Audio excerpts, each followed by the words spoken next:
అయితే ఏం చేయాలి, ఈ కరువు పోవాలంటే ఏం చేయాలి అని చెప్పినప్పుడు ఏలియా ఒక శ్రేష్టమైనటువంటి కార్యక్రమం చేస్తాడు. ఈ ఉదయకాల సమయంలో మన జీవితాల్లో, మన బ్రతుకుల్లో గనక ఒకవేళ అసమాధాన పాలవుతున్నామా,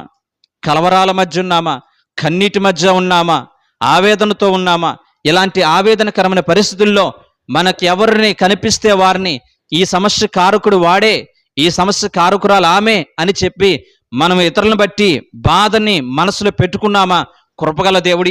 ఈ ఉదయకాల సమయంలో మనందరితో మాట్లాడుతున్నాడు గనక ఏలియా ఏ పని చేస్తాడో, ఏలియా ఏ విధమైనటువంటి కార్యక్రమాలు చేస్తాడో మనందరి జీవితాల్లో గనక అలా చేసినట్లయితే కరువుతో జీవిస్తున్న నీ జీవితాన్ని, మనశ్శాంతి కరువైపు నీ బ్రతుకుని, ఆర్థికపరమైనటువంటి కరువులో ఉన్న మన జీవితాలని, మానసికమైనటువంటి కరువులో ఉన్న మన బ్రతుకుల్ని దేవాతి దేవుడు ప్రేమించి సమృద్ధి అయినటువంటి స్థలంలోకి దేవుడు నడిపించాలని దేవుడు ఆశపడుతున్నాడు. ఏం చేస్తే